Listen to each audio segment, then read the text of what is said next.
Dang, Nicole, you could have at least waited a week before you did Deonte this dirty.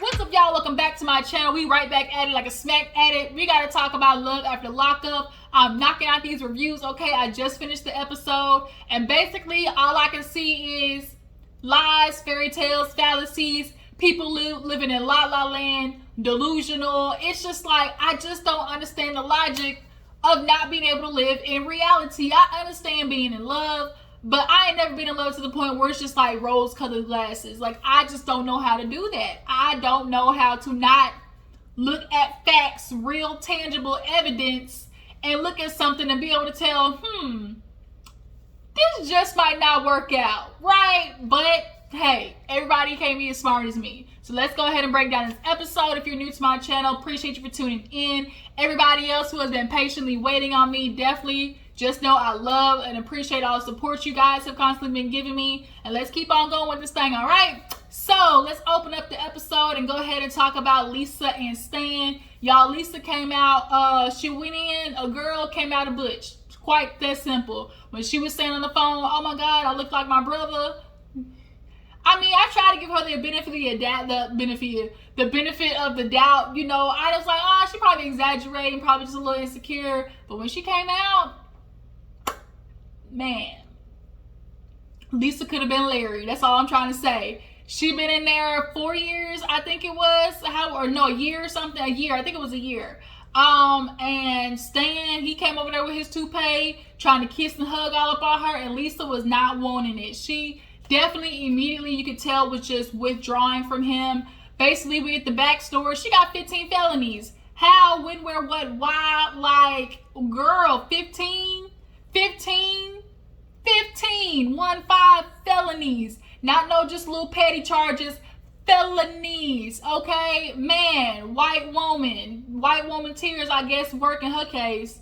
But Stan is super excited. The only thing he can think about is getting into that puss, okay? That's all he wants. Everybody thinking about the same thing. When they get out of jail, they want their alone, intimate time without obviously taking a shower, because I just don't understand how it's like, let's get straight to the hotel. Like, y'all don't be taking no baths. Y'all don't put no hand sanitizer on them nasty fingernails. Like, what do y'all do? But she gets in the car. She's super excited to drive fast in this Mustang that really ain't that, like, badass of a car. But nonetheless, she's in the car with him. And, you know, she's excited for the moment. She already talking about, oh, I need to do Jenny Craig. Like, it's very obvious to her that, or to me, that she is simply insecure. She does not like, she has to have things a certain way for her to feel like, you know, up to par. She gave a backstory of her first marriage being at 17. 17, he was abusive. She left him and he committed suicide. Then a year later, she gets married again. The fact that you get married a year later after an abusive relationship and your ex-husband committed suicide, she can't be alone. She doesn't clearly know how to be alone. Second marriage didn't work out. I don't know. I guess she just said, from what I recall, she said it didn't work out. And then the third one, the second one she's still technically married to, and then the third one she's still technically married to. She said it was so bad, so she don't even want to speak on it. I'm like, well, damn. Like, is he in the drug cartel? Like, what is it? Because the way she's like, I can't even say nothing. I'm like, he must have been a monster. But nonetheless, would she marry Stan? She don't know if she can, because she's still technically married to 2 other people.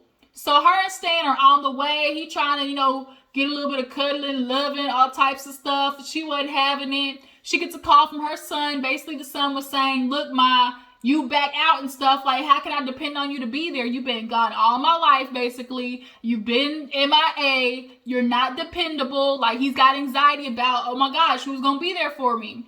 And she's like, look, I want to talk to you in person. Like, I'm here now. This is it. I'm not going back. She's like, before, she had no reason to live. Like, she got out, went right back to jail. But now that Stan's here, I guess that'll be a little bit more of motivation. But Stan is listening to all of this, and he basically feels like her family's a distraction. He's like, oh, you just need to cut ties. And she's like, what do you mean? He's like, just get rid of it. And she's like, that's my son telling me that he needs his mother. That's not how that goes. He's like, oh no, I'm not talking about your son. I think he's talking about the brothers.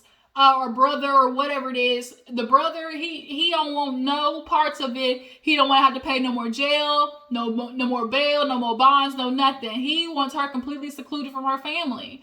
But he's feeling some type of way that Lisa, he's like, oh, you know, if you didn't have your family or your family, your kids, something like that, it would be a lot better. And she kind of just looked at him like, did he really just say that shit? Like, Stan, are you kidding me that you really just said that? Like, you that horny and that selfish of trying to have this woman to yourself that she can't be involved with her kid's life?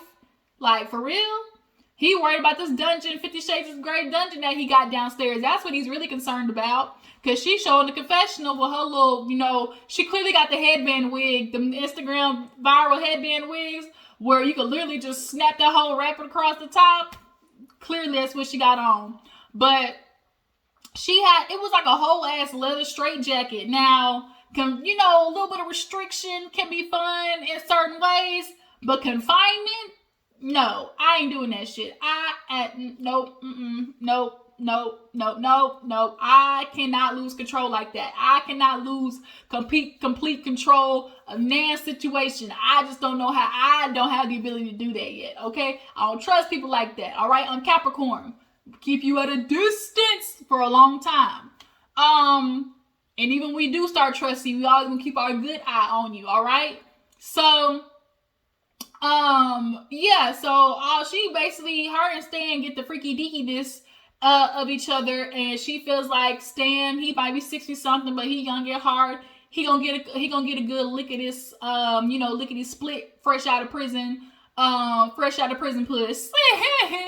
But come to find out, she into women. She's like, I probably wouldn't have dated another man if it hadn't been for Stan. So he kept trying to kiss her and hug her. He's like, oh, it's a bad hug. She like, it's just like, you could very much tell, like, maybe her being in jail for a year again made her realize she don't want no more dick. Maybe Stan, you might have just effed up. Might have to, I don't know, like, might have to take them hoes back. Might have to do a tucky or something. But moving on, let's talk about Anissa and Jeffrey. Anissa was actually decent looking in her confessional, but then in like the real life situation, she just looked way more drab. But nonetheless, Anissa is trying to marry her imaginary figure, this dude. She said she always been a cougar her whole life. 29 marrying a 19-year-old. The fuck? Like, really, like, the fuck? Who allows a 19-year-old to marry a 29-year-old? Why? She's like, oh my God, he was so good and everything. I went from a $9,000 ring to a broke boy. Her sister was like, yeah, you said it, broke boy. He might be 40 something, but he's a boy. People who are in jail don't have real life experience. So you can say all day, people like, what's her name? The last one that was with old dude with the dreads, Shanique or something like that. Talking about, oh, he's a grown man. No, he's not. He went to jail at 17. He's not a grown man. The age he went in is gonna be the age he get out. Period. But she goes to the wedding dress place, and the lady's like, so where did you get engaged? She's like, prison. She's like, oh, okay. So then they start pulling out dresses, and the sister's like, oh, so if he gonna show up, like, what are you gonna do? She's like, wait, what? She's like, yeah, he hasn't showed up twice. And she's like, what makes you think he's gonna show up this time? The sister was like, bitch, the question we want to know answers to. She was like, I'm sorry, like, that's crazy. She's like, I'm not calling you crazy, but bitch, that's crazy. And the sister's like, nah, she crazy too. And it's like, she feels like because she's known him 11 years, like that's supposed to change something. Ma'am, twice he had the opportunity to show up and he didn't. Then he gets out of jail and then promises to come see you, and he don't even stop by for a hello, not even once. Not even that he did stay the night, like not even for a lunch, no nothing. Like, ma'am, take the cue. You have been used. So she goes home, she gets the dress, talks to her friend Kyle. Kyle comes by to check on her, I guess, and she cooking cornbread because her hubby, whatever, imaginary hubby, whatever he is supposed to get out next day. And she's like, I love him. We've been together almost 11 years. I'm super excited for him to get out. He's looking at her like, are you sure this is what you want to do? Like, you don't know him. She's like, I've been together 11 years. He's like, y'all been in jail. Like, you barely even speak to him. who's been here when he's called? She's like, well, I think Patty has or whatever, but he's been in solitary confinement. And then that's the worst. The dudes who've been in solitary confinement are going to be the most fucked up in the head. Bitch, he's going to go crazy and walk you outside your head with a skillet one day because you accidentally, like, spilled the coffee on the counter. Like, those are the type of men that are going to have the most issues. Ma'am, run the other way. But instead, she goes in the room, brings out a wedding dress, and shows, oh, dude, oh my God, look, I'm about to get married. And he's like, this ain't what I think it is. This is not what I think it is. Sure enough, yes, homie, your friend trying to get married immediately. She said, I want to get married as soon as he gets out. What are you rushing for? What are you rushing for? People who get out be like, oh, we need to get married. Like, what are you rushing for? If you're going to be with this person, wait. Like, how about y'all wait to see? It's going to, like, Chevelle, that's that girl's name. Oh, let's start with it. Chevelle. Chevelle did that same shit trying to claim old dude was a man. But nonetheless, Chevelle did the same thing. Immediately, oh, Quaylen, you better propose to me in the 6 months. Like, let him get out, get situated, get a job, like, get in a routine of things so you can actually see who this person is. And so, Anissa, girl, you gonna be up there once again by yourself. And the only reason if he shows up is because producers was able to go get on that visitation list and be like, look, we'll pay you $300, okay? Just show up a couple of hours a scene. We'll put $300 on your books. Like, that's basically what I'm sure is gonna happen. So after that, of course, we got the sex scene. White chicken, fried chicken porn with no seasoning. Basically, Rachel and Doug gotta hurry up and run to the hotel, motel, Holiday Inn so they can get it in. She 4'9", he's 6'6". How that adds up? Basically, if he's standing up, she eye view, okay? She eye view with the thing. So, first of all, I'm upset because, girl, you allowed him to put his finger in your drawers straight out of prison. That's the type of fungal infection that Summer's Eve cannot fix. Girl, them nasty fingernails in there with all them men, all them jail cell bugs and roaches and dirty just like lifting weights and calluses on his fingers and working out in the yard and touching, like, girl, you allowed that man to stick his fingers all up in your sweet spot, which is very sensitive. Girl, I don't think that's what you want. That's just gonna be growing moss in 2 hours. Like, you stupid. But I guess when you want the bad boy, you start allowed, I don't know, girl. I just want to be able to know. I would tell you, keep your hands to yourself till you get to that hotel and take a nice hot shower. But they basically get in there, get on the bed, start kissing, humping, kick producers out. They get done having sex, but they need to get back to the house by 5 o'clock because he got curfew. As of right now, Doug is all good, but I all know that's a facade till something pisses him off. Then we go see the real Doug.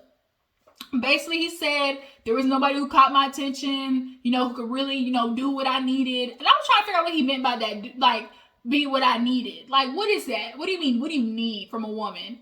But he's super excited to have his son because his son doesn't know him. He went away when his son was 1, got out when he was 5, saw him for 40 days, got locked up again. Now the son is like 11, I think. So,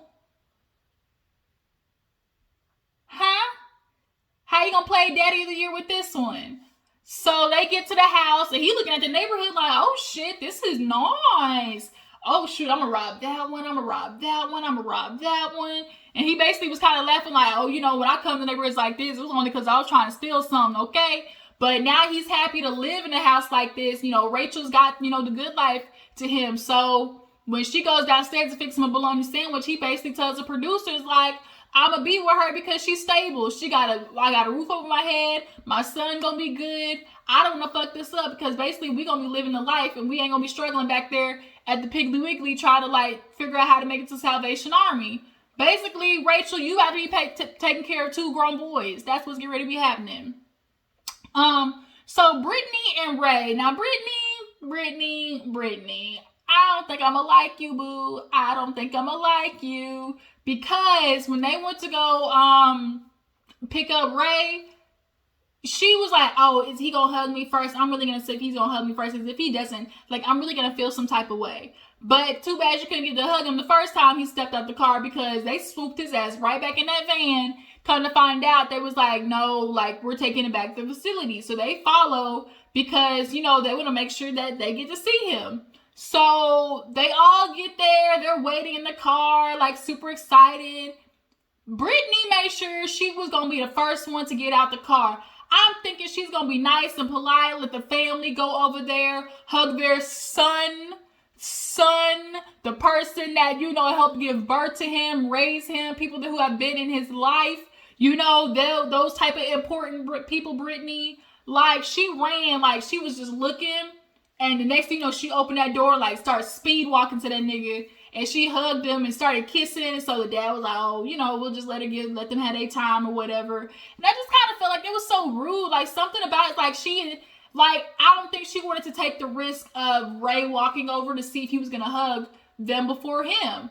I don't think she wanted to, like, see that if he was going to do this. So she's like, I'm going to take it upon myself, and I'm going to make sure I get my hug first, basically. And I just feel some type of way about that. Not only I feel some type of way about that, they get in the car to head to the halfway house, because he got to be there at a certain time. Why is Granny sitting all the way in the back, Brittany? Why is she in the back? Take your ass to the back. Goodness, girl, you gonna see him while he's out. Like, I'm like, Granny's 63, whatever, how many years old, got her knees all cramped up and stuff. Got to take her old ass all the way in the back. Like, girl, that was just so rude to me. Like, everybody knows seniority, get the front, you know, most easiest compatible seats. Like, I just didn't like that. But everybody's like, oh, you know, he's here. You happy he's here? She's like, yes. And they basically hugging and stuff, and make it to the halfway house, and she's sad that she got to let him go. So at the next preview, though, look like he might be having somebody else in his vicinities that is not Brittany. So last but not least, let's go ahead and get into Deonte. Deonte, I'm a little worried about you, bruh. Yeah, you might have to pull out Nicolle Jr., because the real one, she ain't checking for you, boo. She is not, okay? She at her mama's house already talking about, well, you know, I like Deonte, but I'm still interested in other people.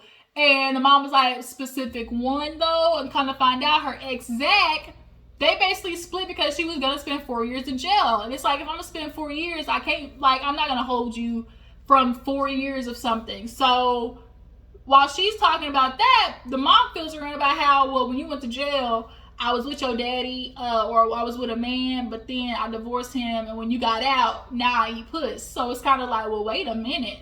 But at least it was her best friend. She's like, well, you did this. She's like, sometimes it's good to marry your best friend.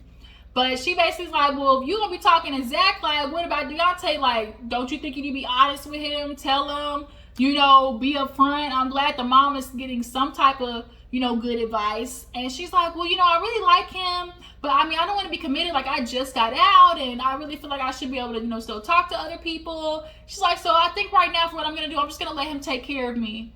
Oh, really, bitch? Oh, really? These niggas be stupid. Like, y'all find the wrong bitches to be spoiling every single time. So now Deonte, he on the way in his feelings, because he's like, damn, you know, I was doing a lot for her, and, you know, I know she got anxiety and stuff like that, so I let her go stay at her mama's house, so I'm gonna go over there and see, you know, she gonna come back to the house with me today because I did something special for her and whatnot. So he get over there to the house. He tripping because it's Halloweened out, tricked out and everything. He opened that damn back curtain. He's about, hello.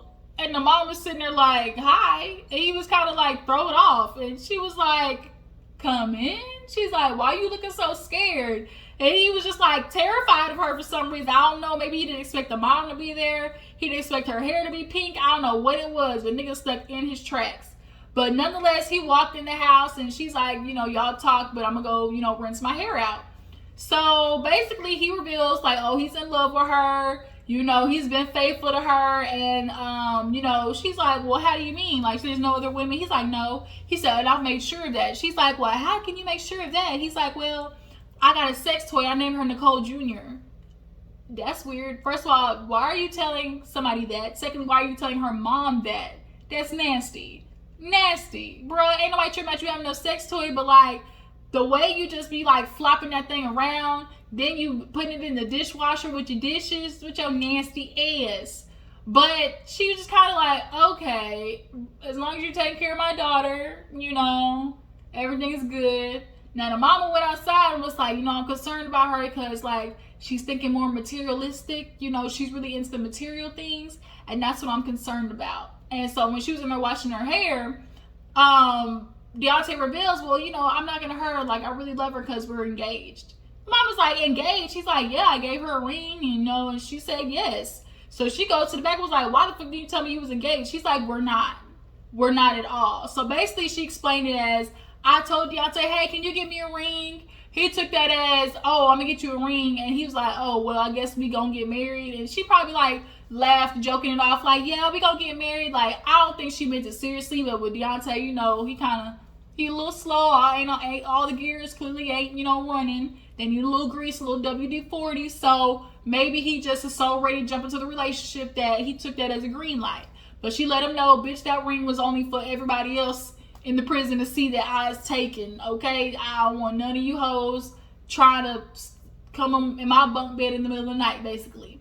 So she's like, I told you, I'm not getting, you know, engaged until you get down on one knee with a ring that I want. And he was like, well, I guess I know that now. So she walks away, and his views of her changing, because he go outside like, who the freak is this Nicolle? Like, I don't know who this is. Like, she was so sweet, nice when I was with her yesterday. He's like, now, like, her energy is just off. Like, I don't know what it is. Like, I don't like it. Maybe, you know, if I give her time, you know, everything calm down, like, she'll, you know, act better. Or if I give her, you know, a sweet night, you know, together, maybe that'll fix it.